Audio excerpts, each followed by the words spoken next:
Coucou YouTube, on se retrouve pour un nouveau bilan lecture. Allez, cette fois, j'ai un peu plus, je me suis un peu plus remise à la lecture.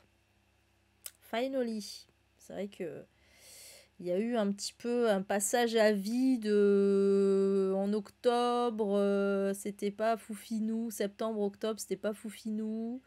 Même en fait depuis juillet, août, septembre, octobre. C'était presque ça, quoi. Mais c'était plus parce que il y avait rien qui m'enjaillait dans mes lectures. Et là, en octobre, vraiment, j'avais un peu du mal à lire. J'avais un peu du mal à lire, mais là, c'est revenu. Et du coup, là, c'est 9 livres. Bon, il y a 3. Alors, certes, il y a 3 graphiques dedans. Donc, c'est pas non plus un truc de fou. Mais quand même, plus un abandon. Donc, ça fait 10 livres en tout. Mais il y a quand même un petit coup de cœur. Ah, ça fait plaisir quand il y a des coups de cœur, ça faisait longtemps. Hein. Enfin, j'avais eu un petit coup de cœur avec les... Comment ça s'appelait? Plus heureuse que moi, tu meurs. Mais là, c'est un coup de cœur, c'est quand même un bon coup de cœur. C'est mieux. Oula, qu'est-ce que il se passe? Pourquoi le chat a bugué? Est-ce que vous êtes là? J'ai un petit bug. J'ai un petit bug de chat. Ah voilà, oui, c'est bon. C'est revenu. Du coup, donc, comme d'habitude, on va commencer par les moins bonnes lectures pour finir sur le coup de cœur. Voilà. Et du coup, on va commencer par l'abandon. C'est parti. Franchement, abandon très rapide en vrai. En vrai, abandon très rapide. Non, c'est pas celui-là. Voilà. Des deux morts de Charity Queen de Katerina Otte, qui est une autrice d'origine russe. J'ai du mal avec les autrices russes, moi, décidément. À chaque fois, je sais pas pourquoi. Je sais pas. Non, en vrai, alors je sais pas combien, je peux pas vous dire combien de pages j'ai lu parce qu'en fait, je l'écoutais en audio. Et alors, j'ai dû lire. Est-ce que je peux voir là? Non, mais ouais, j'ai changé de livre. J'ai dû lire. Je sais pas, 3-4 chapitres, quelque chose comme ça. Je sais pas, je sais plus. Je sais plus. Toujours est-il que j'étais vraiment pas dedans. De quoi ça parle?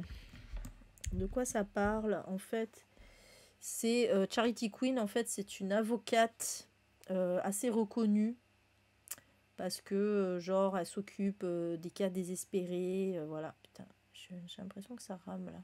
J'espère que je vais pas avoir de problème encore de connexion. Mais le truc c'est que un jour il va y avoir un accident. En fait, elle va être défigurée, d'où la couverture là, suite à la chute d'un miroir. Donc elle est à l'hôpital et le truc c'est qu'elle refuse de répondre aux questions des enquêteurs. Sauf que voilà, parce que les enquêteurs ils vont se rendre compte que c'était pas un accident, le miroir a été saboté, donc c'est forcément quelqu'un qui lui en veut, mais elle refuse de répondre. Et en fait, bon, c'est peut-être pour ça que j'ai abandonné, parce que franchement, il se passe tellement rien. Vraiment, je veux dire, en vrai, comment dire? En fait, je crois que ce livre, c'est pas le synopsis qui m'a attiré parce que je trouve que les synopsis, c'est pas ouf. C'était vraiment le titre, les deux morts. Pourquoi les deux morts? C'était vraiment le titre qui m'avait intrigué. Puis le sous-titre, là, voilà, un brillant jeu. Là, il n'est pas sur cette couverture-là, mais sur la couverture du grand format, un brillant jeu de faux semblants. Mais en vrai, je sais pas, c'était lent, c'était mou.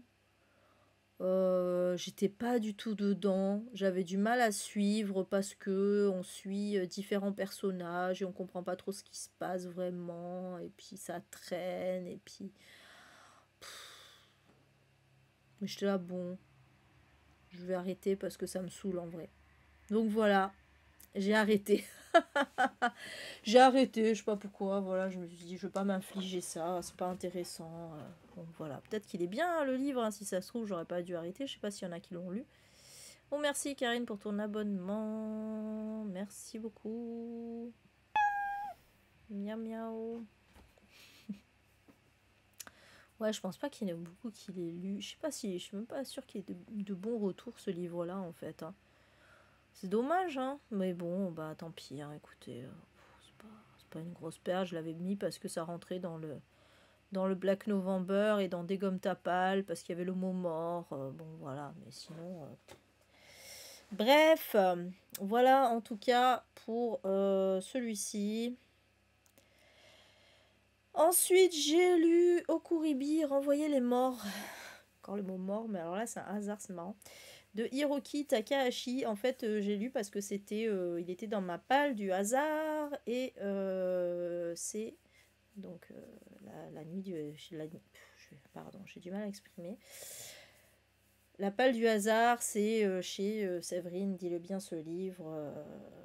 pour chaque premier samedi du mois, en fait, il y a la nuit du hasard et on s'est constitué une petite pile à lire de 12 livres et chaque premier samedi du mois, il y a un tirage au sort qui est fait pour savoir quel livre on va lire. Alors on le commence, le but c'est de le commencer ce soir-là et on a tout le mois pour le lire. Et donc ce mois-ci, bah, c'est marrant que ça tombe sur un truc avec le mot mort dans le titre, puisque ça rentrait du coup dans des gommes tapales. C'était très très court. Celui-là, ça faisait très très longtemps qu'il était dans ma palle. Mais j'ai pas trop aimé en fait. Je suis très déçue. Je suis très déçue parce que ça envoyait un peu du rêve aussi. Je crois que j'ai trop de trucs ouverts en fait. Je vais peut-être fermer des choses là. Ce serait pas mal. Ouais, je pense que je peux fermer des choses. Voilà. Déjà, ça ira peut-être un peu mieux. Dans cette histoire, en fait, on va suivre Ayumu qui vient d'arriver dans un petit bled de campagne, en fait. C'est un adolescent. Donc, il entre... non, il est au collège. Donc, du coup, il découvre un nouveau collège. Et en fait, il se rend compte que dans sa classe, il y a... alors déjà, c'est une petite classe. C'est une très petite classe, il y a très peu d'élèves dedans. Et en fait, il y a un meneur qui s'appelle Akira, qui fait un peu les 400 coups et qui entraîne un peu les autres avec lui. Et en même temps, c'est un peu un bourreau, entre guillemets. Enfin, il martyrise un petit peu un autre camarade qui s'appelle Minoru. Et donc en fait, à chaque fois, parce ils s'amusent à faire des jeux, des défis, des machins, et à chaque fois, c'est toujours Minoru qui perd. Enfin, en fait, Akira triche à chaque fois pour faire perdre Minoru, pour l'humilier, pour le punir, pour l'humilier, bref. Et donc Ayumu, il commence à se dire, bon, est-ce qu'il faut que j'intervienne? Qu'est-ce qui se passe? Et en même temps, comme il vient d'arriver, il veut quand même se faire bien voir et tout ça. Et en fait, bon, finalement, tout le livre va un peu tourner autour de ça.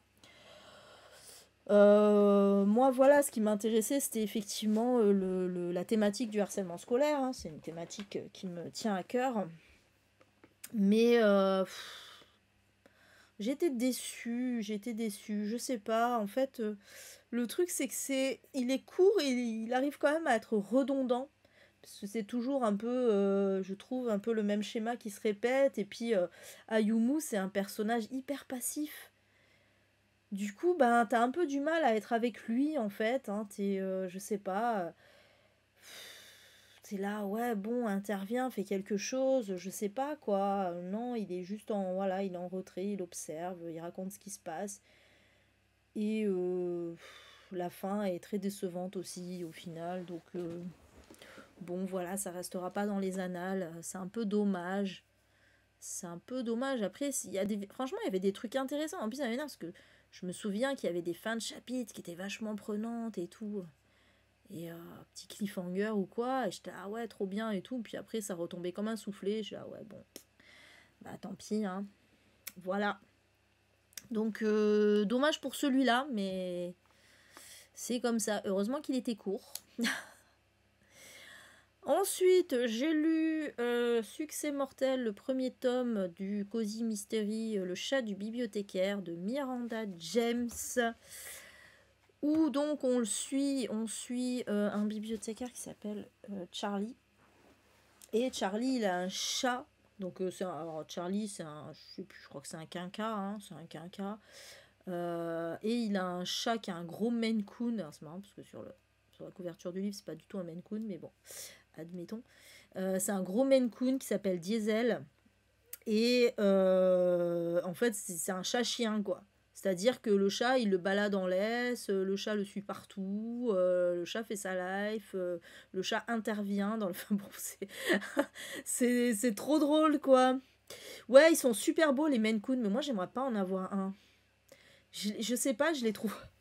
Je les trouve antipathiques. Je sais pas. Et puis, en plus, ouais, il me semble que c'est pas les chats les plus affectueux qui soient, hein, d'après ce que j'ai cru comprendre, hein. De toute façon, moi, je suis pas du tout fan des animaux de race d'une façon générale. Voilà. Déjà, pour moi, ça devrait pas exister. Et en plus, les gens payent des milliers juste pour avoir un chat de race, ça m'énerve. Les chiens, pareil, hein. Et, euh,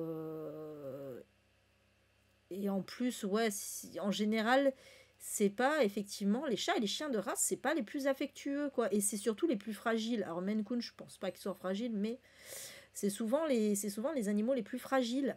Voilà, il faut le savoir. Donc bon, du coup voilà. Moi j'aimerais pas avoir un Maine Coon, même si je les trouve très très beaux, hein, mais ah oui, toi t'es allergique. Ah ouais, c'est putain, j'aimerais pas, hein. Moi, si j'étais allergique au chat, j'irais me faire désensibiliser d'une manière ou d'une autre parce que je ne peux pas vivre sans chat. C'est pas compliqué. Donc voilà, après si on me donnait un Maine Coon, évidemment que je ne cracherais pas dessus. Mais jamais j'irai. Déjà de base, acheter un animal, moi ça me rend ouf, quoi. Bon bref, c'est un autre débat. Toujours est-il... Toujours est-il que, donc voilà, son chat, effectivement, c'est un espèce de chat super intelligent. C'est un chat HPI. Voilà. Et donc, en fait, dans cette histoire, dans cette première histoire, en fait, Charlie va recevoir la visite d'un ancien camarade de classe qui a été un peu son harceleur, hein, d'ailleurs, un peu, enfin, en tout cas, quelqu'un qui l'aimait pas beaucoup, quoi, et qui est devenu un écrivain célèbre qui s'appelle Godfrey. J'ai rien que le nom. Et en fait, Godfrey vient lui rendre visite pour dire, bah voilà, je voudrais faire un don. Alors, il faut savoir que Charlie est bibliothécaire et qui travaille pour une université.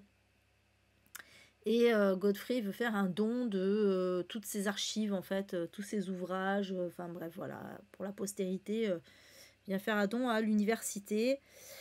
Et en même temps, on apprend que il a un fils illégitime qui n'est autre que le locataire de Charlie. Charlie, il a un locataire. Un jeune de 18 ans, et il se trouve que, voilà, on va apprendre que c'est le fils illégitime. Voilà, bref. Et évidemment, que va-t-il se passer? Godfrey va être assassiné. Voilà. Et donc, ben, forcément, les soupçons vont notamment se porter sur son fils, puis sur d'autres personnes, et puis au final, on va demander. C'est la gouvernante de Charlie qui va lui demander de mener son enquête parce que sa fille, la gouvernante, elle est flic. Mais et elle voudrait que Charlie l'aide un petit peu parce que Charlie connaît du monde, et la fille qui est fliquette là, elle vient d'arriver dans le bled, et elle connaît pas tous les potins, tous les machins comme ça qui se passent, les relations entre les gens, et donc voilà pourquoi Charlie va enquêter, va aider notre ami flic, je sais plus son prénom, à enquêter. Voilà. Voilà, en gros, hein, plus ou moins. Alors, on va pas être sur un duo le bibliothécaire et la flic, hein, pas du tout. La flic, elle est vraiment en retrait, quoi. C'est vraiment Charlie qui enquête sur le truc, hein, voilà. Bon, ça fait le job d'un cosy mystery. Après, honnêtement, j'ai pas été plus transcendée que ça par l'histoire. Alors, c'était intéressant parce que ben ça se passe dans le milieu littéraire. Ça, c'est toujours sympa. Et en plus, il y a une petite révélation qui est une thématique que j'aime bien. Donc voilà, ça c'était sympathique. Après, bon, ça reste vraiment du cosy hyper classique. Très très classique. Voilà, ça casse pas des briques. J'ai pas nécessairement envie de lire le deuxième tome parce que j'ai pas été plus attachée que ça à Charlie et même au chat finalement. Je sais pas si c'est parce que c'est un Maine Coon. Mais ouais, j'ai pas ressenti vraiment d'empathie particulière pour eux. Donc voilà, ça m'a pas donné envie de lire la suite. Bon, voilà, c'était pas désagréable à lire, mais c'était un peu bof. Voilà, en gros. Ensuite, j'ai lu une petite bande dessinée. Il s'agit de Lebensborn d'Isabelle Mouringer. Je crois que c'est ça son nom. Non, pas du tout. Maroger. Pardon. Coucou Anne-Gaëlle. Non, ah oui, t'étais pas là quand j'expliquais plus tôt. Non, non, les Maine Coon, je les trouve très très beaux. Il n'y a aucun souci là-dessus. Mais je les trouve, ouais, je me disais, je les trouve un peu antipathiques. Voilà. Ce que je disais, non, je sais pas, je suis pas attirée par cette race de chat, en fait. Ils me font un peu peur. Ils me font un peu peur. Ils sont trop gros. Ils sont. En plus, voilà, j'ai ouï dire. Alors, je pense pas que ce soit le cas du tien, mais j'ai ouï dire que c'était pas spécialement une race très affectueuse. Donc voilà, du coup, c'est pour ça que, comme je disais, moi après, voilà, si on m'offre un Maine Coon, je vais pas l'abandonner, hein, pas de souci, mais par contre, j'irai pas en prendre un moi-même, quoi. Ah oui, t'en as deux, je croyais que t'en avais qu'un seul. Ils sont très collants, d'accord, ok. Bon, ça va alors. Ouais, mais tu sais, franchement, en vrai, je pense à un truc, moi, Anne-Gaëlle, c'est que les chats sont à l'image de leur maître. Vraiment, et je me rends compte que les gens qui disent souvent que les chats sont pas affectueux, tout ça, machin, sont trop indépendants, c'est souvent des gens qui soit n'aiment pas les chats, soit ne savent pas s'en occuper ou ne leur donnent pas assez d'amour, je pense. Donc, je pense que si les chats... Ouais, alors des chats-chiens, c'est marrant parce que je disais ça justement du chat du bibliothécaire, là, parce que dans le livre, c'est vraiment un chat-chien. D'ailleurs, il le promène en laisse et tout. C'est vraiment trop ça. Mais comme je suis pas très chien non plus. Mais oui, c'est clair que je pense que les chats sont vraiment à l'image de leur maître, en vrai, hein. Parce que moi, j'ai toujours eu des chats très affectueux, parce que moi-même, je leur donne beaucoup d'amour. Donc, j'ai jamais eu de chat. Et pourtant, j'ai eu une chatte qui n'était pas à moi, d'ailleurs, qui était à ma belle-mère. Et au début, je me rappelle, elle a été très dure à apprivoiser parce qu'elle avait vraiment un caractère de merde. Et ben finalement, non seulement je l'ai apprivoisée, mais en plus c'était toujours avec moi qu'elle venait dormir. J'étais devenue sa maîtresse alors qu'à la base c'était même pas mon chat, quoi. C'est un truc de ouf. Moi j'ai un truc avec les chats, c'est vraiment. Mais bon, bref. Donc voilà. Enfin bref, le sujet n'étant pas les chats. Donc j'ai lu voilà cette BD Lebensborn d'Isabelle Maroger. Ah ouais, c'est vrai. Euh, qui en fait parle. Alors Isabelle Maroger, elle va raconter son histoire, ou plutôt l'histoire de sa mère, très précisément. Donc ça commence en fait, la BD commence par le fait que voilà, elle vient, donc l'autrice, hein, donc c'est autobiographique, hein. L'autrice vient d'avoir un bébé. Elle est avec lui dans les transports en commun. Le bébé, enfin c'est un bambin quoi, qui est blond aux yeux bleus, et il y a une dame qui lui dit ah il est blond aux yeux bleus, Faut espérer que ça change pas en vieillissant parce que des races comme ça devient rare.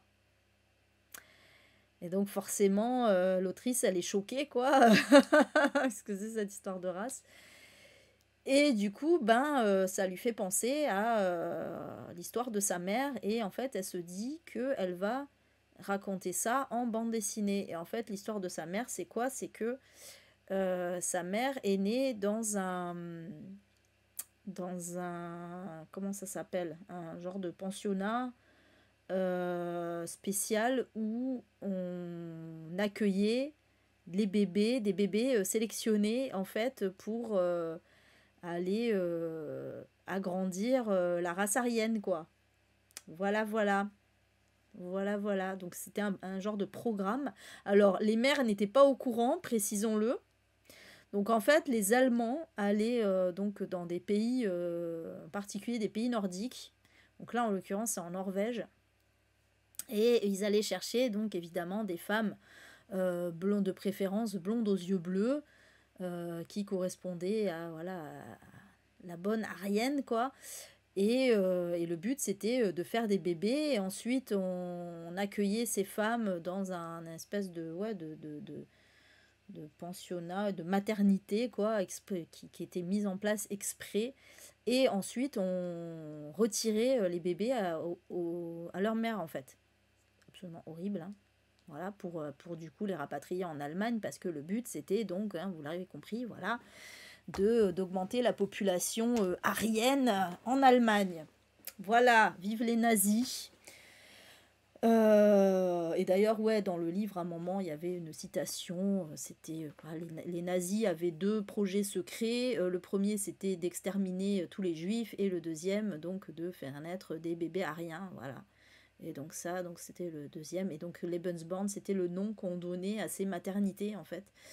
Et, euh, et voilà. Et donc elle va raconter l'histoire de sa mère, de sa grand-mère. Du coup, comment ça s'est passé pour elle, etc. C'était très intéressant. C'était très intéressant. J'aurais peut-être aimé que ce soit un petit peu plus politique, un petit peu plus poussé historiquement, j'avoue. Parce que c'était quand même très superficiel, hein. C'était très très superficiel. Et puis aussi, bon, en fait, c'est plus autobiographique qu'autre chose. C'est-à-dire qu'au final, bon, on nous raconte vite fait, hein, c'est finalement c'est pas, ça prend pas toute la BD, hein, loin de là. Donc l'histoire de voilà, l'histoire de sa mère et de sa grand-mère, et puis après on va suivre en fait comment sa mère va retrouver sa famille, etc. Comment elle va rencontrer aussi la famille de sa mère, et puis le père finalement, voilà, qui va être retrouvé, etc., etc. Enfin le père, le grand-père du coup. Bref. Voilà, c'était intéressant, mais ouais, il m'a manqué peut-être un côté un peu plus historique, un peu plus poussé, un peu plus politique, je sais pas, voilà, il m'a manqué ça. C'était trop léger, c'était trop léger. C'était mignon, hein, c'était mignon parce que il y avait, voilà, effectivement, une belle histoire de famille qui se retrouve, etc. C'était très mime, il n'y a pas de souci avec ça, et j'ai bien aimé. Le dessin était sympathique, bon voilà. Mais après, ouais, c'est pas allé au bout du bout. Alors par contre, elle dit que sa mère, elle a écrit un livre aussi sur son histoire. Peut-être plus tard, peut-être pas maintenant, mais peut-être plus tard lire le livre pour voir si c'est un peu plus, je sais pas. Bref, voilà, en tout cas pour cette petite BD, mais que je vous recommande parce que c'est vrai que c'est un pan de l'histoire qui est peu raconté, mine de rien. C'est pour ça que j'aurais aimé en savoir plus, en fait. C'est dommage parce qu'au final, on a juste la stricte histoire. Alors, on nous raconte vite fait comment c'était fait, etc. Mais ouais, voilà, ça reste trop en surface. C'est dommage. Ensuite, j'ai lu La femme de ménage voit tout de Frida McFadden, donc qui était le tome 3 de la saga enfin, La femme de ménage. Donc moi j'avais lu le tome 1 mais pas le tome 2 parce que tout le monde disait que c'était mauvais et que c'était pas nécessaire de le lire de toute façon. Je dis bah ok, je le lis pas, je passe direct au tome 3. Bon, moi, il faut savoir que j'ai beaucoup aimé hein, La femme de ménage. Après, ça n'a pas été un énorme coup de cœur, contrairement à beaucoup. Parce que je trouvais ça quand même très invraisemblable. Voilà, il y a quand même des grosses ficelles. C'est un peu too much. C'est parfois un peu grand guignolesque, hein, La femme de ménage, on va pas se mentir. Après, c'était un kiff de lecture. Ah ouais, t'as préféré le tome 2? Sérieux? Bah, t'es la seule, dis donc.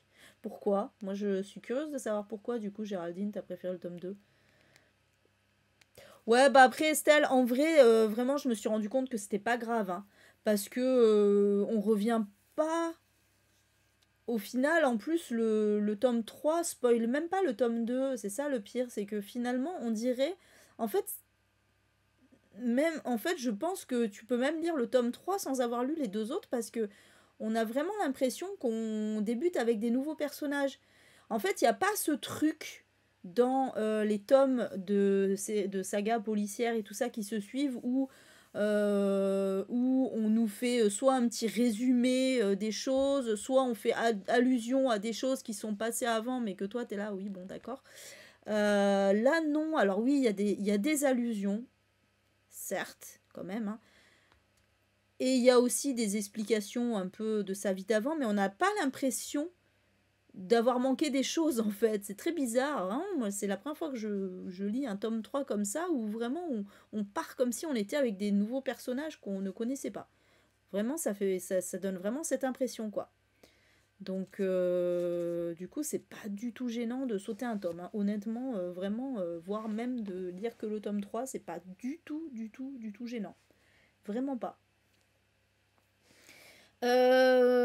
Et donc, ouais, voilà, le premier tome a été quand même un kiff de lecture parce que oui, il y avait un aspect féministe et tout ça, voilà, c'était très sympa, mais un petit peu trop d'invraisemblance. Et en fait, après avoir lu aussi La Psy de la même autrice, dont j'ai détesté la fin, je commence à comprendre, voilà, j'ai commencé à comprendre la façon de faire de Freda McFadden. Et du coup, là, dans celui-ci, je dois dire que j'ai deviné pas mal de choses avant. Parce que je sais comment, hein, au bout de 2 livres lus, j'ai su comment elle fonctionnait, quoi. Vraiment, elle utilise les mêmes ficelles à chaque fois. Hein. Elle utilise les mêmes ficelles. Hein. Soit c'est là, ouais, bon, d'accord, c'est bon. Donc là, tu essayes de m'emmener là. J'ai compris. Non, parce que en plus, elle essaye d'être subtile. C'est ça qui est marrant, c'est qu'elle essaye d'être subtile en mode, ouais, je veux te faire penser que. Toi, t'es là, ouais, d'accord. Toi, tu veux me faire penser que, mais sauf que si tu veux me faire penser que, c'est c'est pas ça. Et c'est qu'il faut aller voir ailleurs. La psy, c'était bien jusqu'à la fin. La fin est nulle à chier, pardon, hein, mais vraiment, c'est n'importe. Enfin, c'est trop. Moi, je peux pas. Moi, franchement, je suis pas du tout cliente des livres où il y a 40 milliards de twists. Qui sont complètement invraisemblables. Pour moi, je peux pas. Et là, c'était trop la psy. Puis en plus, bon, c'était pas du tout la fin que j'attendais. Donc j'avais été extrêmement déçue par la fin. Et là, bon, alors celui-là, il m'a moins déçu que la psy. Celui-là, ça va, il a une fin correcte. Ensuite, la femme de ménage et en parallèle, une femme malmenée par son mari. J'ai beaucoup aimé cette parallèle. D'accord, ok. Ok. Putain, mais pourquoi tout le monde a dit que c'était nul alors, le tome 2? C'est marrant. Après, dans le 1, on suit aussi 2 femmes en parallèle, finalement. Hein. Enfin, en fait, on en suit une et ensuite l'autre, quoi. C'est plus ou moins ça. Celui-là, franchement, il a rien à voir avec le tome 1, pour le coup. Si ce n'est qu'elle utilise les mêmes ficelles, hein, voilà. Mais sinon, c'est quand même assez différent. Après, alors, franchement, en vrai, voilà, je veux dire la vérité, ça a quand même été un kiff de lecture dans le sens où bah, j'étais à fond dedans, j'avais envie de savoir la suite, je revenais dans mon livre avec plaisir, voilà, donc ça a été une très bonne lecture. Maintenant, encore une fois, il y a toujours ce côté très invraisemblable où toi t'es là, oui bon, genre tu vas me faire croire ça. Alors oui, je veux bien parce que ça fait bien dans l'histoire, mais bon, c'est pas très très très crédible quand même, on va pas se mentir. Ok, d'accord, Géraldine, bah tant mieux, tant mieux, tant mieux. Écoute, peut-être je le lirai, hein, histoire de voir ce qui me manque, hein, pourquoi pas. Hein.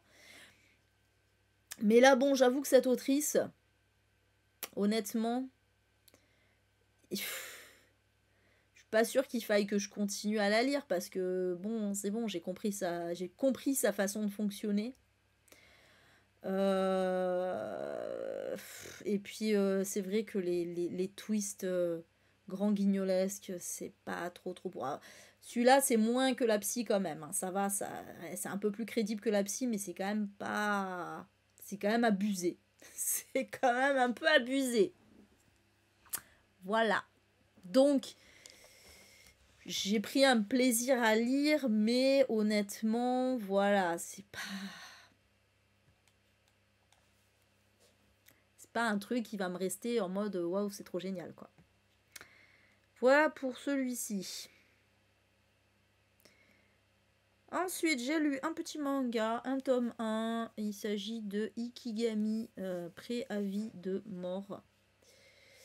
Putain, j'ai oublié de parler de l'histoire de la femme de ménage. Je viens de percuter. Attendez.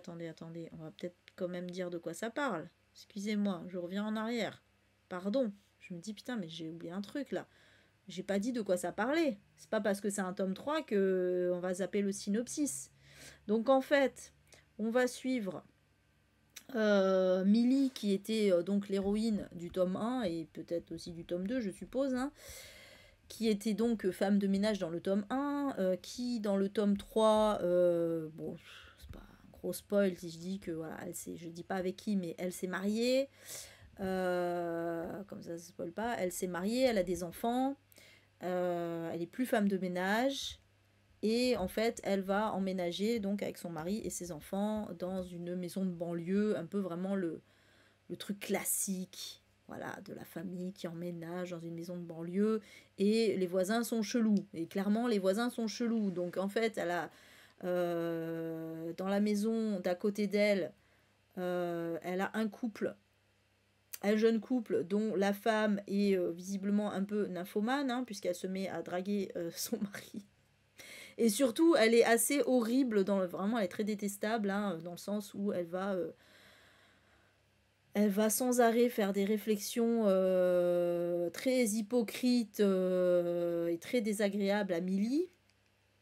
Donc c'est relou. Et dans la maison d'en face, c'est une femme qui vit avec un petit garçon de l'âge du fils de Millie. Sauf que cette nana est très bizarre. Bon, déjà, elle est assez âgée. Mais bon, ça c'est pas bizarre, hein. Mais elle tient son fils en laisse. Elle lui met une laisse pour pas qu'il se barre en fait. Et elle est obsédée par l'hygiène, la propreté, la sécurité, tout ça, quoi. Voilà, vraiment, que ce soit carré. Enfin bref, elle fait un peu flipper. Hein. Les deux voisines font flipper, quoi, en gros, hein, vraiment. C'est super. Et donc voilà, en fait, on va partir sur cette histoire-là jusqu'à ce qu'il y ait quelqu'un qui soit assassiné, je ne dis pas qui, et du coup, bah voilà, on va être reparti dans... il va y avoir quelqu'un qui va être accusé, et voilà, on va suivre l'enquête, etc., etc. Bon, donc voilà, l'histoire est pas mal du tout, hein. L'histoire, franchement, est très prenante, c'est vrai qu'on est très intrigué, voilà, pourquoi ses voisines agissent comme ça, qu'est-ce qui se passe, pourquoi la personne a été assassinée, enfin bon bref, voilà. Et puis il y a aussi un petit fil conducteur sur le fils de Millie qui est un peu bizarre aussi, on ne sait pas ce qui lui arrive, etc. Donc voilà, il y a tout un... Plusieurs comme ça, plusieurs thématiques qui s'entremêlent, on va dire. Et voilà. Mais encore une fois, comme j'ai dit, c'était un peu trop grand guignolesque. C'est le gros défaut, quoi. C'est le gros défaut. Et puis très prévisible. Très prévisible. Voilà. Mais pas dans le sens... en fait, c'est ça qui m'énerve. Non, mais ouais, je peux pas le dire parce que sinon, ça risque de spoiler. Mais c'est vraiment par rapport à la façon de faire de l'autrice que c'est prévisible. Voilà. C'est tout ce que j'ai à dire. Donc, je reviens du coup sur le suivant, donc Ikigami, préavis de mort, le tome 1 de Motoro Mase. Donc, on est dans une dystopie, dans cette petite histoire, où en fait, le pays a décidé de rappeler la valeur de la vie aux gens, parce que je rappelle que le Japon, il y a un énorme taux de suicide. Voilà. Et en fait, pour éviter d'avoir trop de suicides, que les gens en fait abandonnent un peu l'envie de vivre d'une façon générale, ils ont décidé que en fait chaque, alors je sais plus à quel moment, je crois que c'est quand ils sont gosses, mais je sais plus à quel âge, enfin bref, tous les enfants se font vacciner à un moment de leur vie, c'est un espèce de rituel. Sauf que dans le vaccin, dans un vaccin sur 1000, on va ajouter une microcapsule qui contient un poison. Voilà. Ah oui, c'est au moment de l'entrée à l'école, c'est ça. C'est au moment de l'entrée du gamin à l'école. Donc, quand ils ont 6 ans, quoi, en fait. Parce qu'il n'y a pas vraiment... Enfin, si, il y a des écoles maternelles, mais c'est pas comme ici en France, quoi. C'est pas obligatoire et tout, machin. Enfin, je sais pas si en France c'est obligatoire l'école maternelle. Bon, bref, en tout cas, c'est pas le même système qu'ici. Donc, c'est vraiment... je crois que c'est quand ils ont 6 ans qu'ils reçoivent ça. Et le truc, c'est que ce poison va agir entre les 18 et les 24 ans de la personne qui l'a reçu. Et on sait précisément, exactement, quel jour ça va tomber, même quel jour et même à quelle heure. Et donc, en fait, il y a des gens qui sont embauchés. Ok, merci Géraldine pour la précision. Voilà, mais c'est pas le cas au Japon, mais d'ailleurs dans beaucoup de pays, l'école n'est pas obligatoire avant 6 ans, il me semble. Bref. Et donc on va embaucher, il y a des gens qui sont embauchés en fait, qui sont appelés des ikigami pour annoncer aux personnes concernées qu'elles vont mourir dans 24 heures. Donc en fait, pile 24 heures avant la mort des gens, ils vont voir les gens pour leur dire, bah voilà, vous allez mourir demain à telle heure. Sympathique. Et donc en fait, le but de ça, c'est que en fait, voilà, pour montrer la valeur de la vie, c'est-à-dire que tu sais pas si tu vas mourir ou pas, donc tu vis ta vie à fond, et particulièrement quand tu apprends que tu vas mourir dans les dernières 24 heures, tu fais tout ce que tu n'as pas pu faire, etc., etc. Bref. Et bon, après, je sais pas trop si cette méthode est, est pertinente, mais bon. Purée, non, je sais pas. Si, il y a 11 tomes. Par contre, je sais pas si la série est terminée, mais je crois que oui. Hein. Il me semble. Est-ce que la série est terminée? Ouais, je crois que la série, elle est terminée. Non, il y a 10 tomes. Pardon. Il y a un tome 0, mais c'est l'intégrale. Ouais, donc s'il y a une intégrale, c'est que c'est bien terminé. Donc il y a 10 tomes. Voilà, Ikigami. Sachez-le. Pour information. Donc voilà. Et du coup, on va suivre...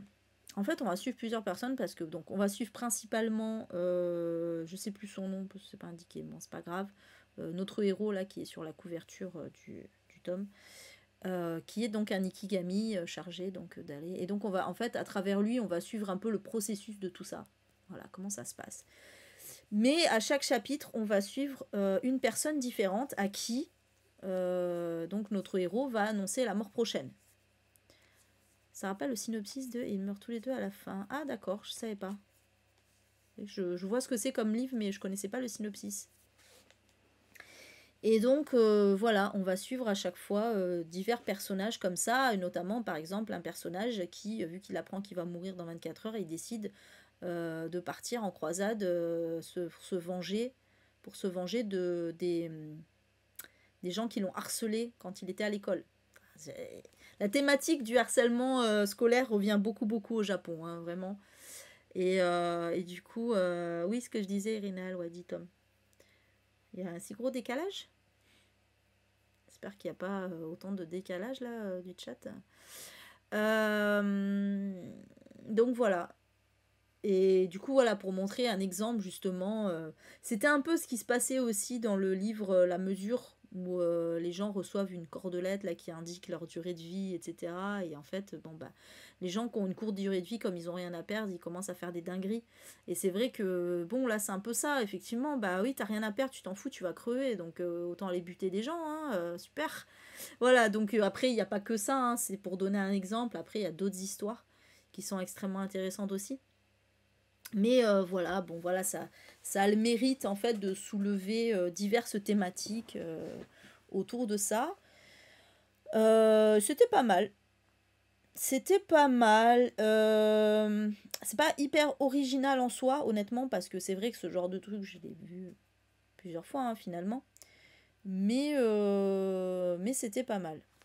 C'était pas mal, donc je pense que je lirai la suite, je ne sais pas quand, parce que je suis tellement en retard dans toutes mes séries de mangas, hein, on en parlait, hein, Estelle, la dernière fois. Mais voilà, en tout cas, ça a le mérite d'être pas mal du tout. Ensuite, j'ai lu American Psycho de Bret Easton Ellis. Alors, c'est là où je vais avoir plus de choses à dire. Sur celui-ci, m'en parle pas. Bon, ça va, il n'y a pas trop de décalage. Donc American Psycho, ouais, alors, qui était dans ma palle depuis tellement longtemps que j'osais pas sortir parce que ben c'est quand même un pavé, surtout j'avais un peu peur parce qu'on est quand même dans la tête d'un psychopathe, hein. J'étais pas voilà, surtout que les gens c'est pas il y a plusieurs fois on m'a dit ah tu vas peut-être pas aimer, c'est particulier, voilà. Dans les collections Ultimate 5 tomes, ok. Donc du coup ouais j'étais en mode un peu frileuse quoi. J'étais un peu frileuse par rapport à ce roman là. Mais en fait je me le suis fait en audio, c'est toujours plus simple en audio. Et en fait ça l'a plutôt bien fait. Ça l'a plutôt bien fait. C'était extrêmement intéressant. Donc en fait on va suivre dans cette histoire Patrick Bateman qui est un peu un dandy, très propre sur lui, très séduisant aussi, hein, voilà, qui a beaucoup de succès avec les femmes, avec les hommes aussi d'ailleurs, même si lui c'est pas sa tasse de thé. Coucou Nelly, comment ça va? Et, euh, et donc voilà, il est très très très chic, bien habillé. Il travaille dans la finance, je sais plus. Jamais à chaque fois qu'il parlait de son boulot, je comprenais pas ce qu'il faisait en fait. C'était un truc de fou quoi. Et en plus, ah oui, c'est un gros fan de Trump aussi. Alors c'est marrant parce qu'on rappelle que ça date de la fin des années 80, hein, ce livre-là. Euh, et du coup, c'est rigolo parce que bon, bah, Trump, fin des années 80, c'est pas la même image que le Trump qu'on a d'aujourd'hui en fait.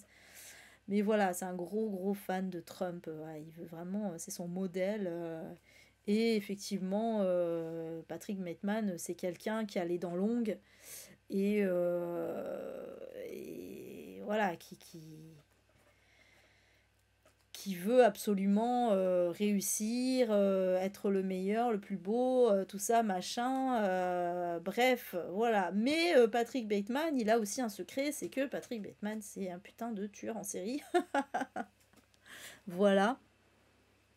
C'est un tueur en série qui torture. Alors, non seulement il tue des nanas, mais en plus il les torture bien salement. Il bute pas que des nanas d'ailleurs, mais bon, c'est vrai que c'est quand même son attrait principal. Bon, les animaux aussi, hein. Attention, trigger warning animaux. Et puis surtout, alors moi c'est un truc qui m'a marqué quand même dans le livre, c'est que la seule mort qui va être importante dans le livre, en tout cas à laquelle les gens vont s'intéresser, c'est le seul mec qui va buter en fait. Enfin, il me semble que c'est le seul mec. Après, il tue peut-être des SDF aussi, mais les SDF, Osef, quoi. Mais, enfin, Osef, pas moi, hein, mais dans le livre, les gens s'en foutent, quoi. Mais là, par contre, ouais, c'est le seul mec qui bute. Je dirais pas qui, évidemment. Mais du coup, là, ça y est, il y a une enquête et tout. Alors, par contre, il tue 40 milliards de nanas. Rien à carrer, hein. C'est vraiment, genre, ouais.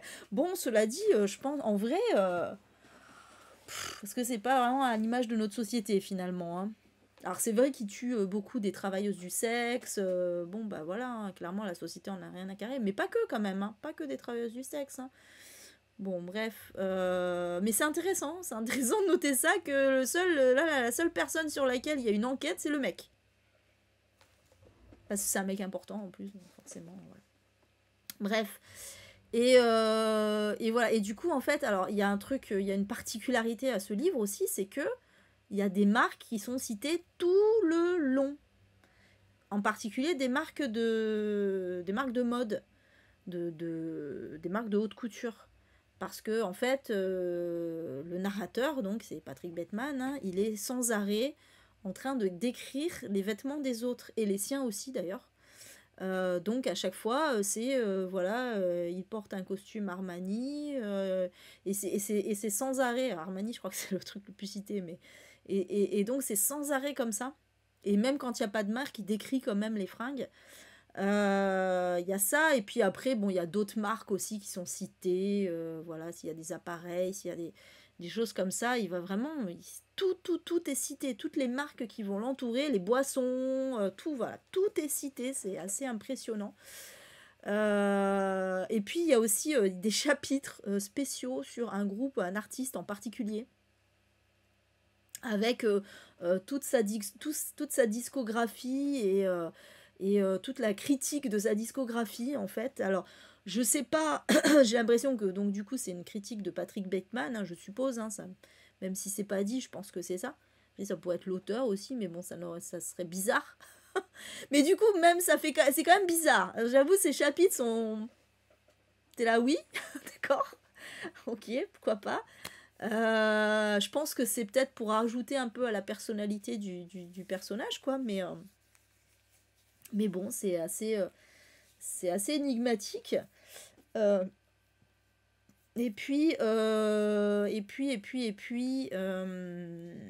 qu'est-ce qu'il y a d'autre aussi? Donc oui, évidemment, donc c'est une grosse, ce livre, c'est une grosse critique de... Comment? Putain, j'en perds mes mots. C'est pas du consumérisme, enfin, c'est un peu du consumérisme aussi, mais de la course un peu à l'apparence,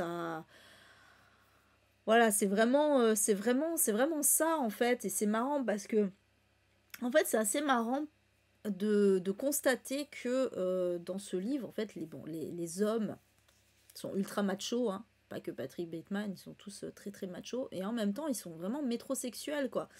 C'est-à-dire qu'ils sont vraiment...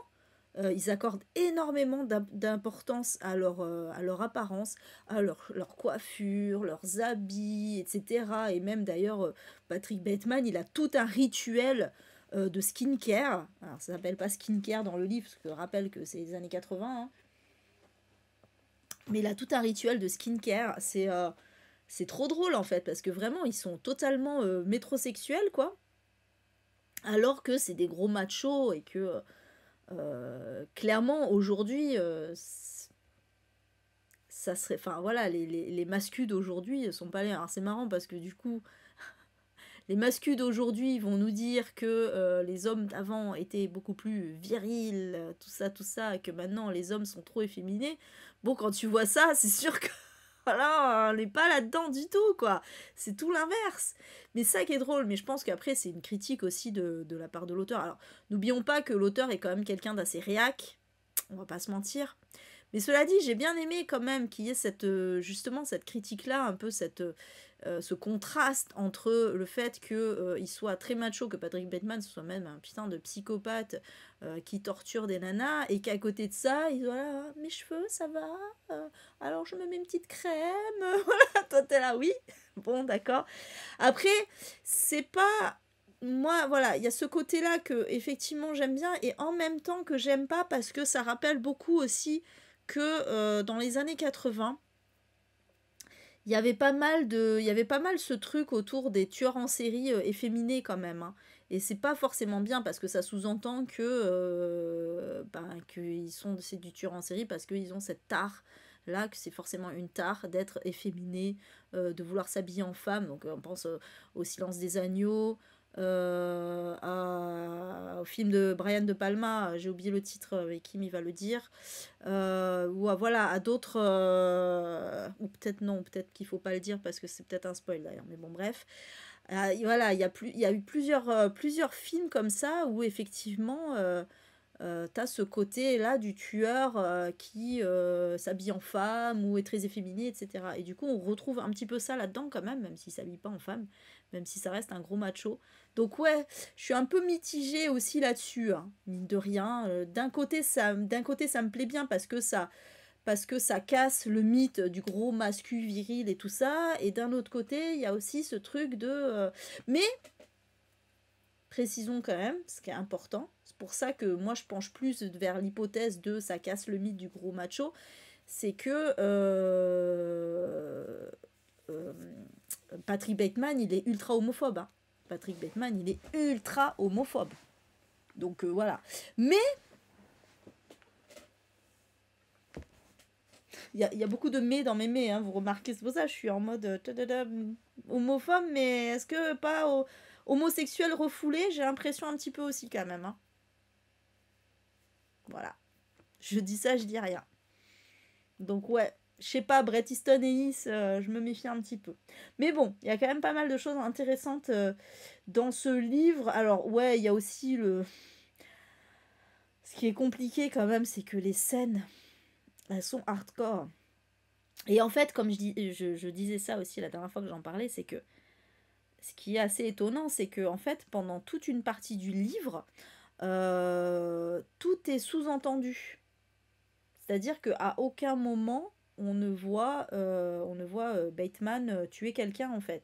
C'est sous-entendu. Il amène au pressing des draps pleins de sang, par exemple, où voilà, il sous-entend à chaque fois qu'il a tué quelqu'un, mais on n'en sait pas plus.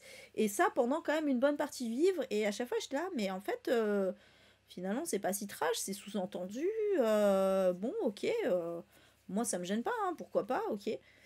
Mais j'étais assez étonnée parce que comme tout le monde disait que c'était trash et tout, sauf que à un moment ça change.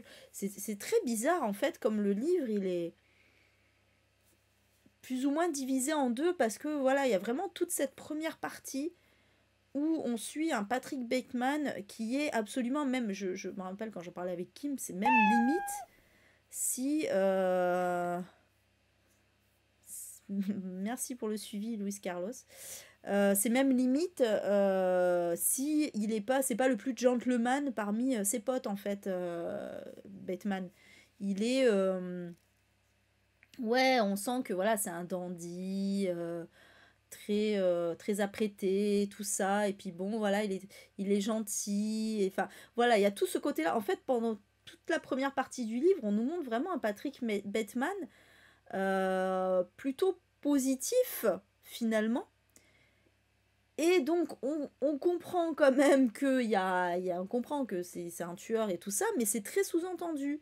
Et du coup, voilà, il y a tout ça. Et puis d'un coup, on bascule vers toute autre chose, où là, c'est fou, c'est pour ça, c'est vraiment deux parties complètement différentes, où là, tout à coup, Patrick Bateman devient complètement psychopathe, il devient, euh, au-delà de tuer des gens, hein, il devient méchant avec les gens qui l'entourent, avec ses petites amies, oui, parce qu'il en a plusieurs.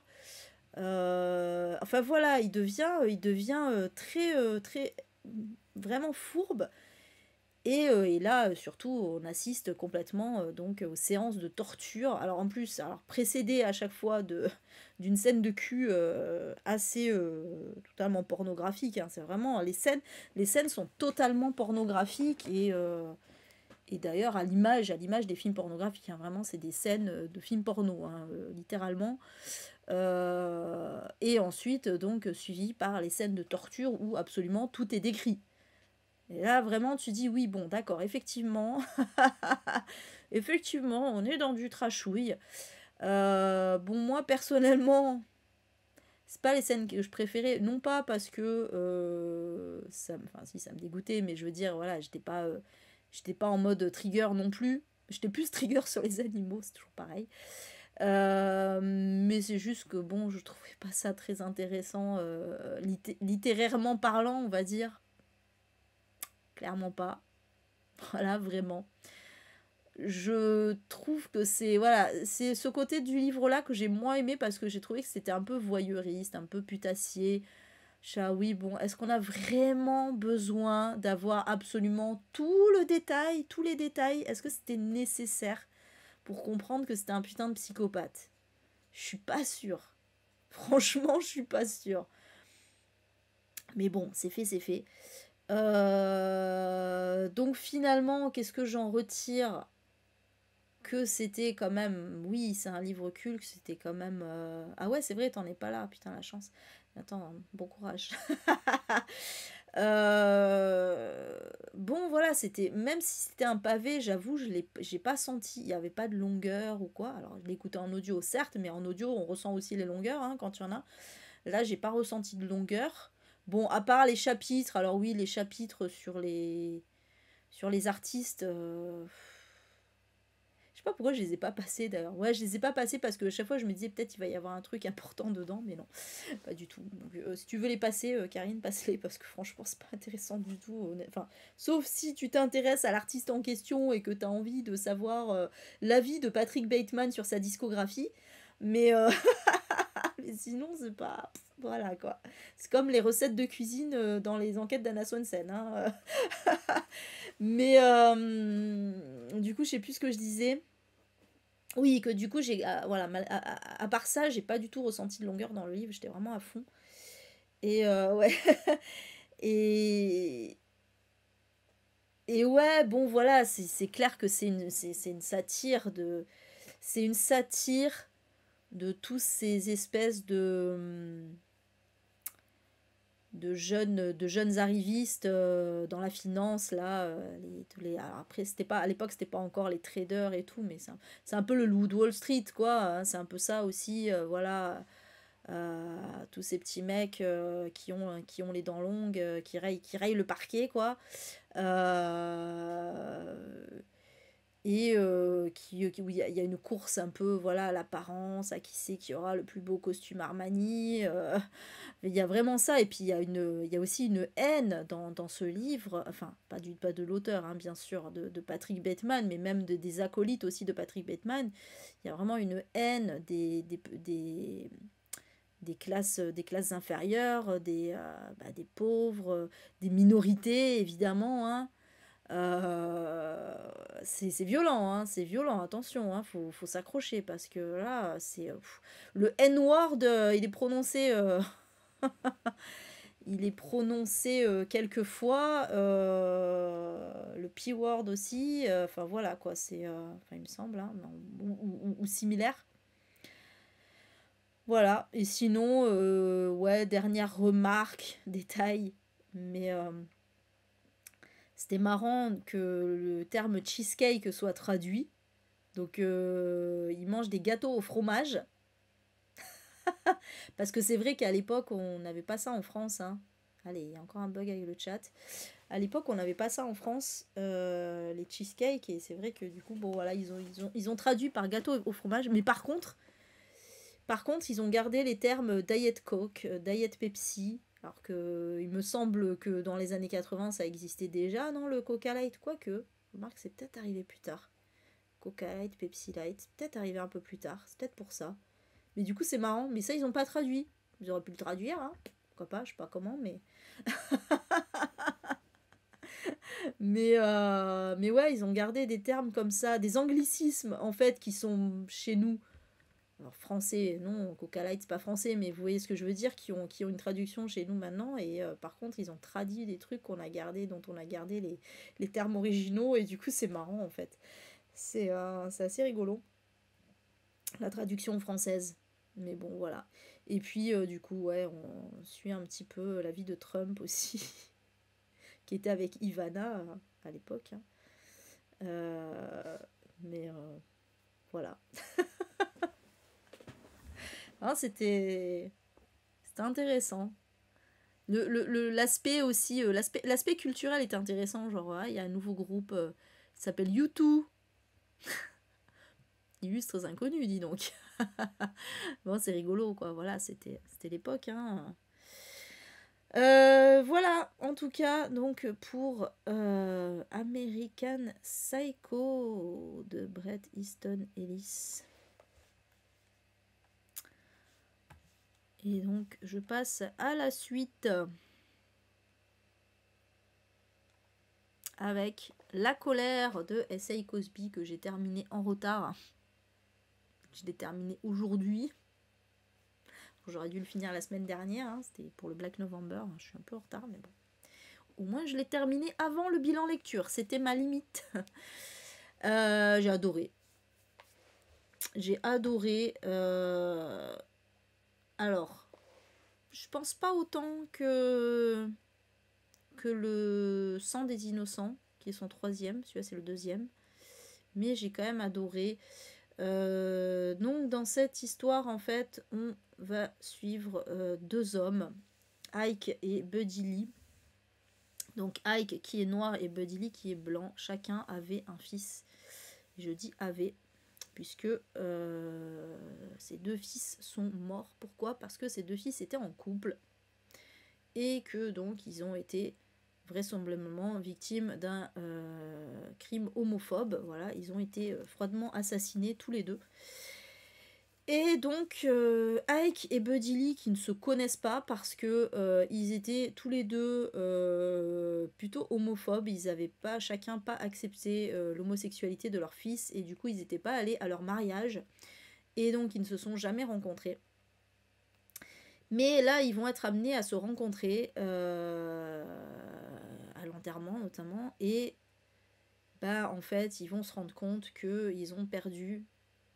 Ils ont perdu un enfant, hein, chacun, et ils ont perdu quelqu'un de très cher à leur cœur, et ils auraient aimé tous les deux revenir en arrière et ne pas agir comme des cons, quoi, en fait, hein, tout simplement. Et du coup, ils vont décider un peu pour, disons, pour, ouais, plus ou moins aussi, hein, alors déjà parce qu'ils sont en colère, hein, d'où le titre, mais aussi pour rattraper le coup, même si c'est trop tard, hein, vous l'aurez compris, mais ils vont décider de venger leur fils et donc de chercher la personne qui a commis cet assassinat. Et donc on va suivre un peu, enfin un peu, non, on va suivre totalement leur quête de vengeance. Et donc voilà comment tout ça va se jouer. Et alors je comprends les commentaires, voilà, des gens qui ont dit ouais bon par contre c'est boum boum sans arrêt, ah tout le monde se tire dessus, enfin voilà, oui, c'est peut-être le seul défaut pour moi du livre, même si certains trouveront que c'est une qualité, hein, parce que je pense qu'il y a des gens qui attendent ça aussi. Moi pour moi c'était plus un défaut, il n'y avait pas ça dans Le Sang des Innocents de mémoire. Alors il y a toujours un peu, oui, des scènes un petit peu brutales ou quoi, mais là c'est vrai que c'est très western, hein, on va pas se mentir, c'est très très western moderne quand même, où voilà, on retrouve quelqu'un qui connaît quelqu'un, on va essayer de le faire parler, on va le buter par accident ou pas.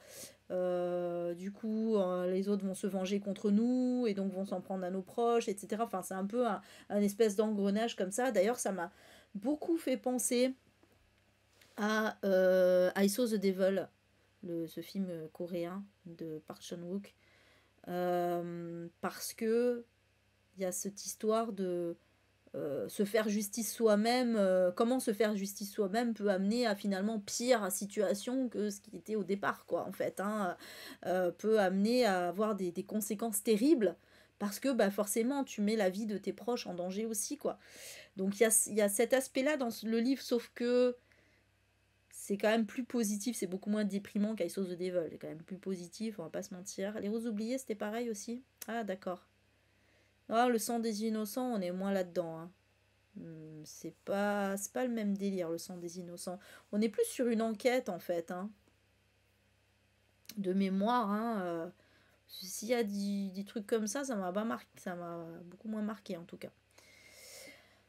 Donc voilà. Ouais, moi j'avais vraiment adoré, hein, le sang des innocents, hein, plus que la colère, pour le coup. Après, voilà, après ce que j'ai adoré dans la colère, vraiment, vraiment. Je me suis trompée de réalisateur, c'est ça? Merde. La boulette. Ah, c'est Kim Jae-woon, pardon. Pourquoi je pensais que c'était Park Chan-wook, à Sauce d'Eva, j'étais persuadée. Bon, Kim Ji-woon, pardon. Que n'ai-je pas fait? Je suis là, je suis reniée par Kim. C'est fini. Bon, merci d'avoir corrigé ma boulette.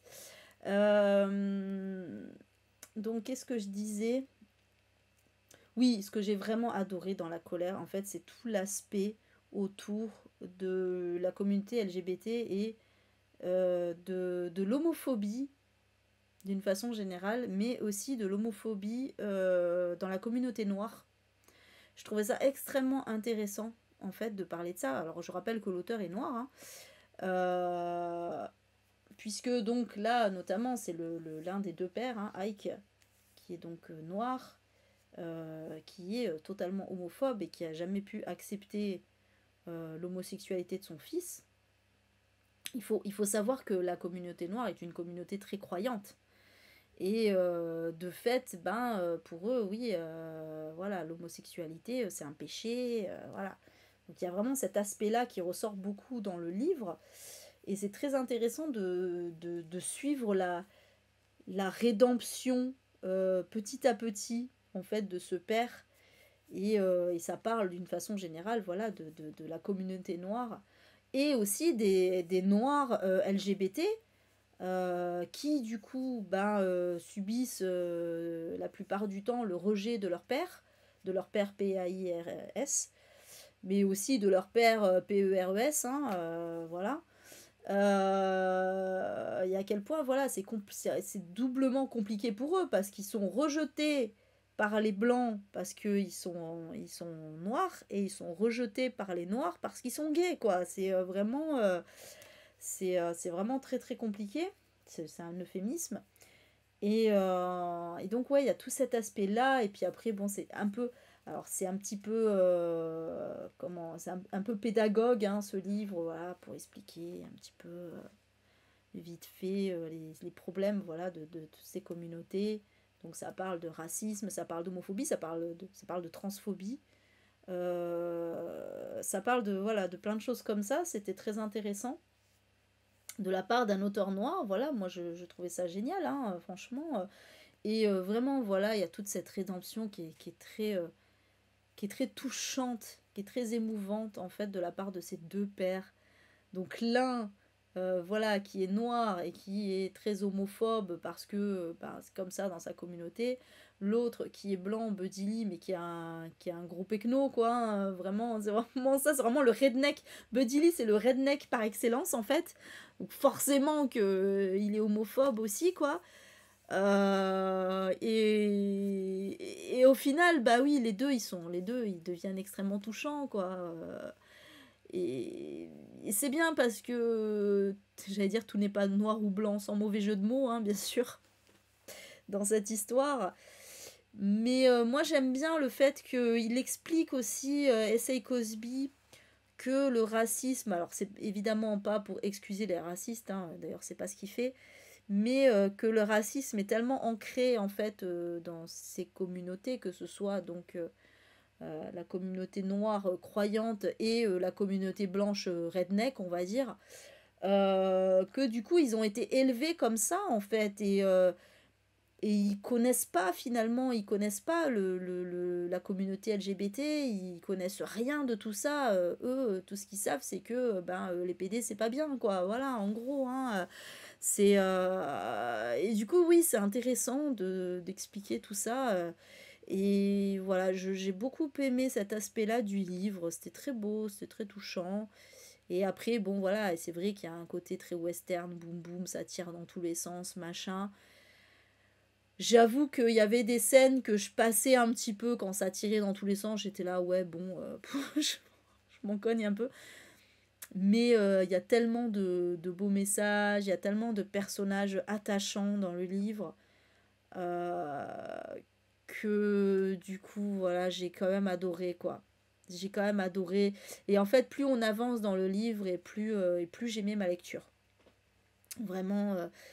Et même si, bon, j'aurais aimé qu'il y ait un petit peu une morale quand même à la I Saw the Devil qui manque un petit peu, je trouve.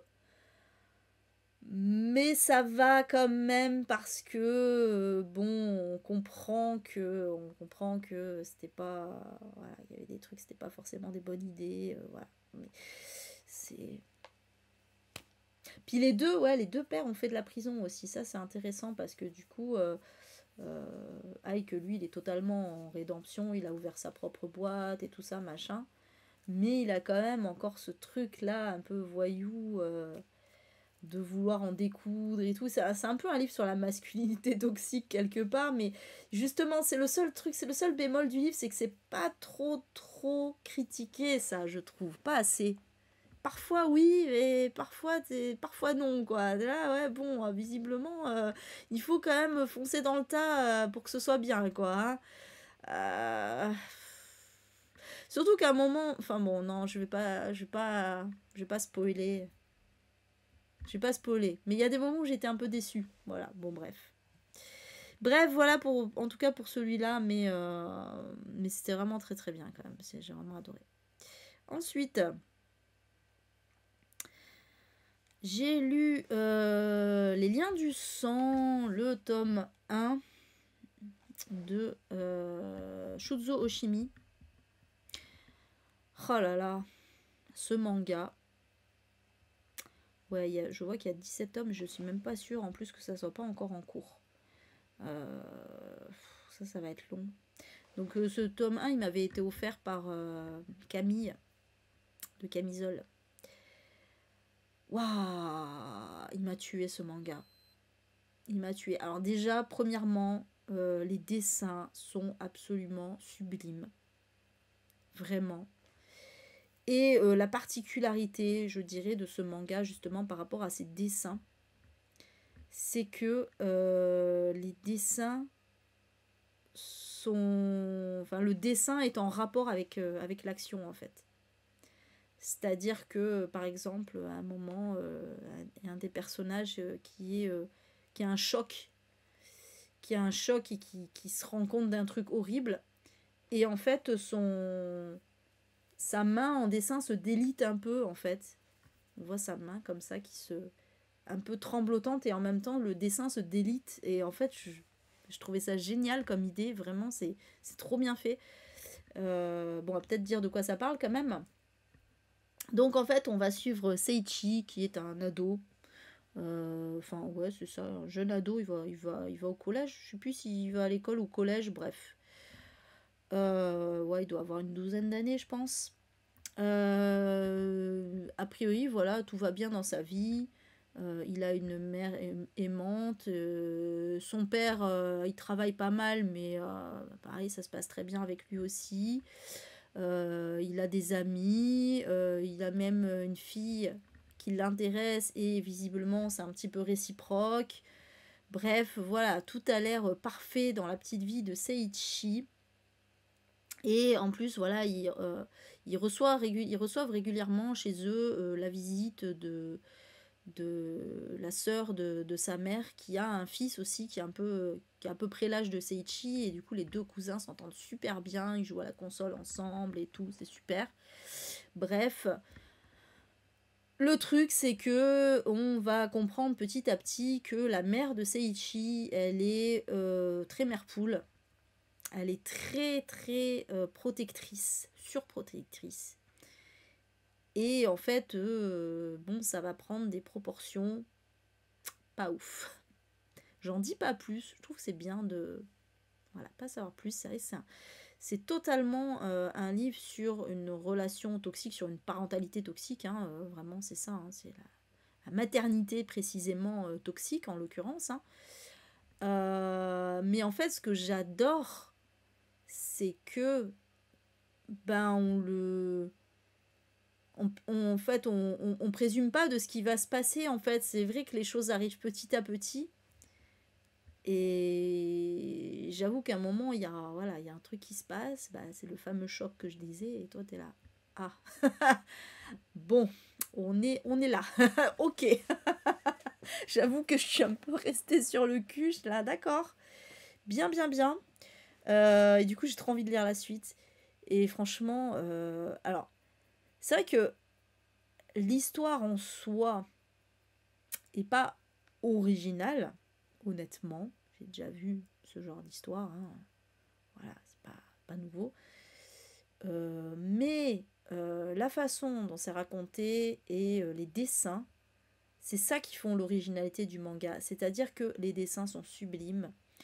Euh, la petite vie de Seiichi qui est parfaite, la mère elle est super belle, elle est super gentille et tout ça, enfin voilà, tout est beau dans ce manga, c'est ouf, t'as l'impression de lire un shoujo, voilà, vous savez, les mangas destinés aux jeunes filles, je mets des gros guillemets, mais t'as vraiment l'impression que, voilà, de lire un shoujo où tout est beau, tout est mignon, voilà, et sauf qu'en fait, ben non, on sombre dans l'horreur, mais c'est pas l'horreur graphique, hein, je précise, attention. Hein. C'est pas un truc d'horreur, hein, c'est vraiment je dirais un thriller psychologique.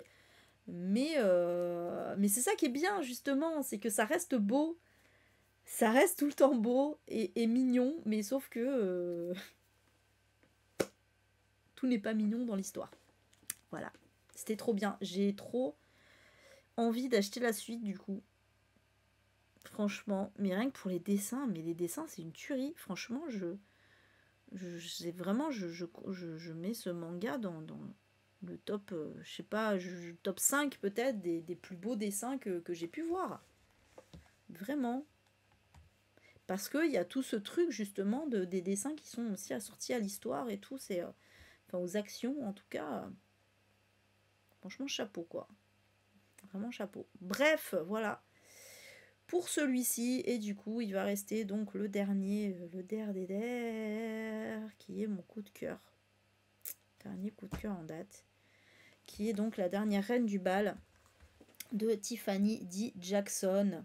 Oh,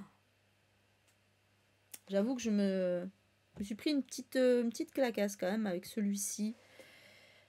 C'est une réécriture de Carrie. C'est assumé, hein, bien sûr. Réécriture de Carrie, de Stephen King. Puisque on va suivre... T'as écrit vite, ouais, c'est clair, putain. Puisqu'on va suivre Maddie, qui est lycéenne, qui subit du harcèlement de la part de ses camarades de classe. Et Maddie, elle se découvre un pouvoir de télékinésie. Voilà, donc elle peut faire bouger des objets. Voilà, donc au début, elle s'en rend compte parce que ça arrive. En fait, il y a des choses bizarres qui arrivent quand elle pète un câble, quand elle a peur, ce genre de choses. Mais elle sait pas du tout le maîtriser, tout ça. Et donc, voilà, en fait, bon, j'en dis pas plus. Et bon, voilà, et en fait, on est vraiment dans l'histoire de Carrie, sauf que là, on est dans la thématique du racisme, puisque Maddie, en fait, elle est métisse, elle a un père blanc et une mère noire, mais elle est élevée uniquement par son père. Sa mère, elle ne sait pas du tout où elle est. Voilà, a priori, elle ne sait même pas si elle est en vie, voilà, pas de nouvelles de sa mère. Donc elle est élevée par son père qui est un espèce de bigot, bah, comme la mère de Carrie, hein, voilà, complètement. Et surtout qui ne veut pas voir le côté noir de sa fille en fait. Pour lui, il a péché en étant avec une noire, pour ne pas dire le N-word. Hein. Et comme Maddie, elle a un passing blanc, en fait, elle a la peau très claire. Du coup, en fait, il s'obstine à lui lisser les cheveux pour que, voilà, pour qu'elle passe toujours, et donc il lui dit, je t'interdis de dire que tu es noir, je t'interdis de trahir ce secret, voilà, personne ne doit savoir que tu es noir, parce que bah, voilà, on est dans un état du sud des États-Unis où il y a encore un on est de nos jours, hein, mais il y a encore un gros niveau de racisme. Et bon, le père en premier, hein, et du coup, bah, en fait, Maddie, elle va grandir avec cette épée de Damoclès sur la tête qui lui dit qu'elle doit absolument jamais montrer qu'elle est noire, et ça passe en premier lieu par ses cheveux. Ça, c'est intéressant parce que du coup, en fait, son père lui lisse ses cheveux tout le temps, et alors qu'elle a des cheveux afro, hein. Et le truc, c'est que du coup, elle ne doit absolument pas mouiller ses cheveux, parce que sinon, bah, le lissage y part, quoi. Et pareil, je crois qu'elle ne peut pas s'exposer non plus aux fortes chaleurs, au soleil, enfin voilà. Et donc, du coup, bah, c'est compliqué toute sa scolarité. Elle passe pour une fille totalement bizarre, parce que déjà, elle vit un peu dans la peur. Et en plus, bah, du coup, il faut jamais qu'elle se mouille, donc elle est dispensée de piscine, tout ça, machin. Elle veut pas aller sous la pluie, enfin bon, bref. Voilà, donc tout le monde la trouve chelou, et du coup, elle va subir comme ça du harcèlement. Et un jour, donc c'est le début du livre, hein, je ne spoil rien, un jour, malheureusement, le secret va être découvert. Elle va se retrouver sous la pluie pendant un cours de sport, c'était pas prévu. Et donc, les gens vont voir qu'elle a une coupe afro, quoi. Et du coup, ben, elle va être encore plus harcelée parce que, ben, en plus d'être bizarre, elle est noire, quoi. Vraiment, c'est vraiment le truc. Voilà comment ça commence. Voilà comment ça commence. Sauf que, du coup, en fait, là, dans ce lycée où ils sont, il y a quand même une communauté noire. Il y a quand même une communauté noire. Il y a même des élèves qui sont militants, qui ont fondé un espèce de comité, machin, et qui vont se mettre en tête, du coup, de défendre Maddie, hein, logique. Et dans le même temps, il va y avoir, je sais pas, je veux pas tout raconter non plus, mais il va y avoir des élèves blancs aussi, donc il va y avoir les harceleurs, et il va y avoir une fille qui, elle, va regretter tout ça, qui s'appelle Wendy, et qui sort justement avec un garçon noir, mais lui, il est accepté par les blancs parce que c'est le capitaine de l'équipe de football, c'est le quarterback, c'est le fameux, vous savez, le fameux mec ultra populaire, le fameux gendre idéal, qui a déjà son entrée à l'université qu'il veut. Donc même s'il est noir, il est accepté parmi les blancs. C'est un bounty. C'est totalement un bounty parce que du coup, il n'est pas, voilà, il est pas en mode, lui, il n'est pas en mode militant et tout ça, machin. Mais du coup, sa copine commence à se dire, même lui-même, il commence à se dire, bon, il y a un truc qui va pas avec Maddie, etc. Et sa copine commence à se dire la même chose. Et j'en dis pas plus par rapport à l'histoire. Par contre, ce que je peux rajouter, parce que c'est une thématique importante dans le livre et qui est quelque chose qui existe vraiment en vrai, c'est que en fait, dans le livre, il y a deux balles. Enfin, avant, enfin voilà, bref, j'en dis pourquoi que. Ouais. Bon, j'en dis pas plus, mais il y a deux balles. Il y a le bal des blancs et il y a le bal des noirs. En fait, pourquoi? Parce que à l'époque de la ségrégation, du coup, donc il y avait des lycées blancs et des lycées noirs, et donc chaque lycée organisait son bal.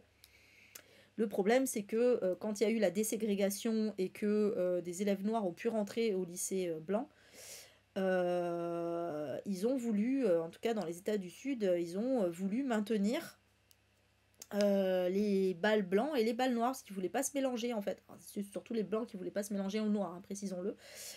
Et du coup, là, de nos jours, c'est devenu, donc ça existe encore, il y a vraiment des lycées où il y a des balles séparées, et notamment, en particulier, c'est d'un côté les blancs, et de l'autre, c'est toutes les minorités, en fait. Il n'y a pas que les noirs, il y a les autres personnes racisées, il y a aussi les personnes LGBT, bref, voilà, c'est un peu le bal des minorités, quoi. Et du coup, voilà, j'ai appris ça, j'étais choquée. Mais du coup, il y a cette thématique-là qui vient sur le tapis dans ce livre. Et voilà, j'en dis pas plus, mais franchement, j'ai trouvé que la réécriture était absolument géniale. Donc déjà, il y a vraiment l'essence de Carrie, c'est-à-dire donc le harcèlement scolaire, la bigoterie, voilà, donc le côté de la religion qui est, voilà, tout est péché, tout ça, machin. Évidemment, les pouvoirs surnaturels. Et le truc aussi que j'ai pas précisé, c'est qu'on sait ce qui va se passer. Bon, déjà, quand on a lu Carrie, on se doute de ce qui va se passer, mais là, en plus, dans le livre, ils le disent dès le départ, ce qui s'est passé. Sauf qu'on ne sait pas pourquoi, comment, etc. Mais du coup, quand tu sais ce qui va se passer, c'est encore plus horrible, en fait, à lire, parce que t'es là, non, mais c'est... Non, tu sais qu'il va se passer ça, et t'es là, non. Enfin voilà, t'es triste, quoi. Mais rassurez-vous, enfin rassurez-vous, ouais, il va vraiment se passer ce qui se passe, puisque c'est dit au milieu du livre, au début du livre, mais ce que je veux dire, c'est que il va quand même y avoir des petits rebondissements intéressants. Voilà, qui n'étaient pas prévus. Et franchement, ça, j'ai apprécié d'ailleurs. Je trouvais ça très très bien. Voilà, donc ça garde l'essence de Carrie, mais avec pas mal d'améliorations. Enfin, d'amélioration, non, on peut pas parler d'amélioration parce que Carrie, c'est un chef-d'œuvre. Quand je veux pas dire amélioration, mais plutôt modification intéressante. Dans le sens où voilà, ça va parler justement de racisme principalement, hein. C'est vraiment la thématique centrale du livre. Et puis d'autres choses à côté, mais j'ai bien aimé cette adaptation. Enfin, j'ai adoré même. Voilà, je trouvais ça génial. Vraiment, je trouve que l'autrice a eu d'excellentes idées. Et ouais, et du coup, c'est plus moderne, évidemment. C'est beaucoup plus moderne. Bien sûr, ça se passe de nos jours. Il y a les portables. Enfin, voilà. Il y a aussi, évidemment, il y a aussi une discussion assez moderne autour du racisme, évidemment. Évidemment. Un peu d'historique aussi sur la communauté noire. Enfin bref, c'était... Mais ouais, c'est plus moderne. Euh, Ah, c'était vraiment excellent. En fait, c'est surtout que ça a été un gros kiff de lecture. Vraiment, j'étais à fond du début à la fin. J'étais avec Maddy. Je voulais savoir ce qui allait se passer. Je voulais savoir voilà, comment allait se goupiller tout ça, sachant ce qui allait arriver. Ah ouais, t'as pas lu Carrie. Ah ouais, faut quand même, je pense qu'il faut quand même avoir lu Carrie, hein. Alors après, en vrai, ça peut très bien se lire sans avoir lu Carrie, mais disons que c'est dommage de pas avoir les refs, quoi. D'ailleurs, l'autrice dit merci, enfin, a mis Stephen King dans ses remerciements, évidemment, hein. Mais surtout, voilà, elle dit que c'est un auteur qui l'a beaucoup inspiré d'une façon générale. Donc, ouais, non, il faut lire Carrie, hein. En plus, il est assez court, Carrie. Donc, Carrie, il est fabuleux.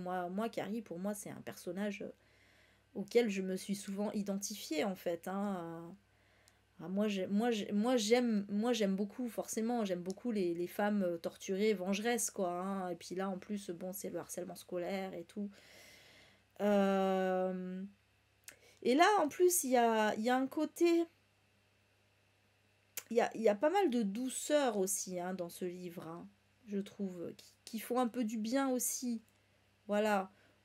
C'est vrai que Carrie, voilà, c'est une vengeresse. Euh, Molly a peut-être un peu plus de personnalité, disons. Enfin, de personnalité dans le sens où son personnage est un peu plus travaillé, en fait. Voilà. Après, ouais, après, le personnage du père ressemble beaucoup à celui... bon, l'autrice a décidé de mettre un homme. Je pense qu'elle s'est dit, bon, pourquoi c'est toujours des femmes les méchantes, hein, ce serait bien de mettre un homme. Peut-être ça aussi. Mais évidemment, un homme blanc, hein, bien sûr, bien sûr, bien sûr. Mais bon, ça l'a pas empêché de faire un personnage féminin. En fait, le véritable antagoniste est une femme, quand même, hein. Quand même. C'est pour ça qu'elle s'est dit, bon, trop de femmes méchantes, ça serait abusé. On va dire que la mère de Maddie, c'est en fait un homme, hein, c'est un père. Histoire de changer un peu. Puis bon, c'est vrai que ça va bien avec le personnage, en vrai. En vrai, ça va très bien avec le personnage que ce soit un homme, pour le coup, je trouve. Voilà.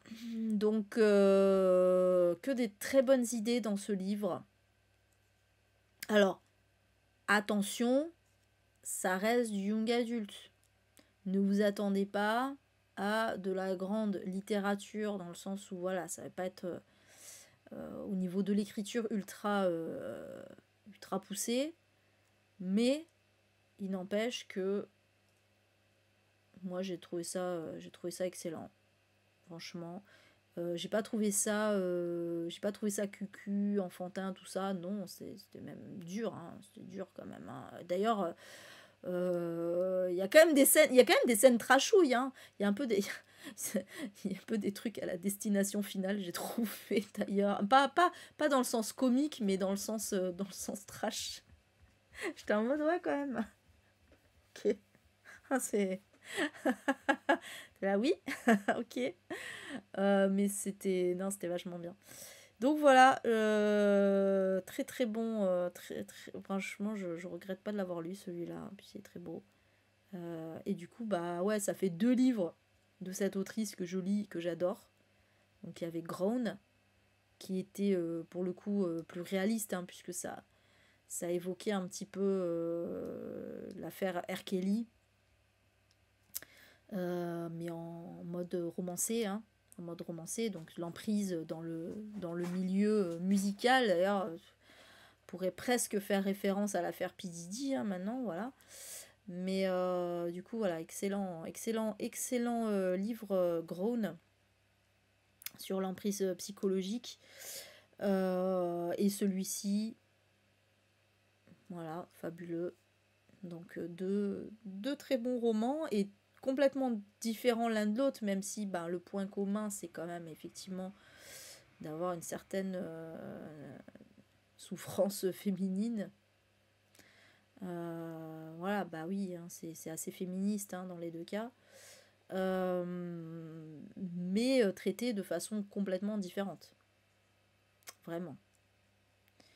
Voilà pour celui-ci. Et du coup, bah, c'était le dernier de la liste. Et on va parler maintenant de mes lectures en cours avant de se quitter. Donc, lecture en cours. Du coup, bah, en audio, comme j'avais abandonné Charity Queen, j'avais fait un petit sondage. Ouais, enfin un coup de cœur. Wouhou. Il était temps. Putain, ça m'a fait du bien là de kiffer. Vous savez, le truc où tu vois là, t'as fini un livre, déjà non seulement t'as eu un gros kiff pour le livre, mais après t'y penses, t'y repenses. Le lendemain, t'y repenses, le surlendemain, t'y repenses parce qu'il y a des scènes qui t'ont marqué et tout. C'est vraiment le truc. Ah, ça bug? Ça a bugué? Moi, chez moi, ça bug pas. Alors, tu m'aurais dit ça tout à l'heure, je t'aurais dit oui, sans doute. Oui, j'ai vu qu'il y a eu des paquets perdus à un moment, mais. Et donc, ouais, j'ai fait un sondage sur Insta pour savoir qu'est-ce que je devais lire ensuite en audio. Ah, il y a une petite coupure. D'accord, ok. J'espère que là, ça va.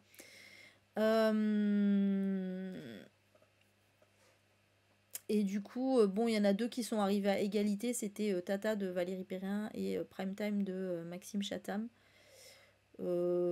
Sauf que en fait j'ai choisi Chatham. Pourquoi? Parce que Tata il est long et que j'ai pas des bonnes expériences avec Valérie Perrin. Donc du coup je suis partie sur le Chatham. Je me suis dit bon, ça fait très très longtemps que j'ai pas lu un Chatham, alors pourquoi pas tenter pour voir. Après peut-être ce sera pas bien, hein. Je sais plus, t'étais pas en train de le lire toi Karine d'ailleurs, le Chatham? À un moment. Ah oui, tu l'avais lu. Il est divertissant. Ok, bon c'est déjà ça. Après, j'ai envie de dire, c'est le minimum que je demande, hein, surtout pour un livre audio, que ce soit divertissant. Donc ça va. Mais je sais pas, le synopsis me plaisait pas mal. Voilà. Après, en vrai, je suis intimement persuadée que Tata est beaucoup mieux. Mais j'avais pas envie de me lancer là-dedans. Je sais pas pourquoi. J'avais pas un bon feeling sur le moment. Donc voilà. Bref.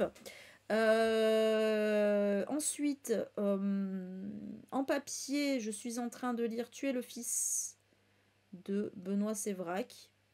Petite enquête policière. Bon, c'est très franchouillard, mais j'aime bien quand même. Il y a des bonnes thématiques. J'en suis à la moitié là, c'est pas mal du tout. Et sur liseuse, bah, j'ai fini La colère. Je n'ai pas entamé d'autres, mais je pense que je vais entamer Ruth Ware, La mort de Mrs. Westaway, qui est dans ma palle de l'année. Je l'avais mis aussi dans la palle du Black November, donc je vais me... Enfin non, à la base, je l'avais pas mis d'ailleurs. Je devais le lire le mois dernier, mais du coup, je l'ai décalé. Bon, voilà. Du coup, je pense que je vais me faire ça. Voilà. Le tata, je te le conseille pas en audio. Ah, d'accord, ok. Bah, c'est bon à savoir, du coup, Gérald. Bon, bah, Géraldine, pardon. J'ai mangé la fin de ton nom, du coup, ça a donné Gérald. C'était bizarre. Du coup, oui, je suis pas mécontente d'être partie sur le Chatham. Ok, d'accord. Non, mais c'est bon à savoir. C'est bon à savoir. Bon, voilà. En tout cas, voilà pour toutes mes lectures. Vous savez tout. Et du coup, sur YouTube, on va se retrouver pour les sorties. Oui, parce que jeudi, c'est chill, hein, j'ai dit. On va se retrouver pour les sorties de décembre. Mets ta vie qu'il n'y aura pas grand chose d'intéressant. Hein. Alors, la meuf, j'aime bien la meuf dit ça en mode ne venez pas. Non, venez, venez.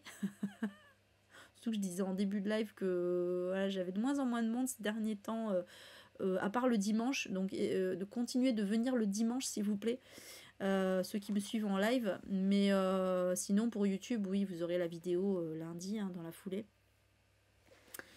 Et voilà, donc sortie de décembre. Ah, Prime Time a l'air mieux en audio. Et bah attends, bon bah écoutez, j'ai fait le bon choix.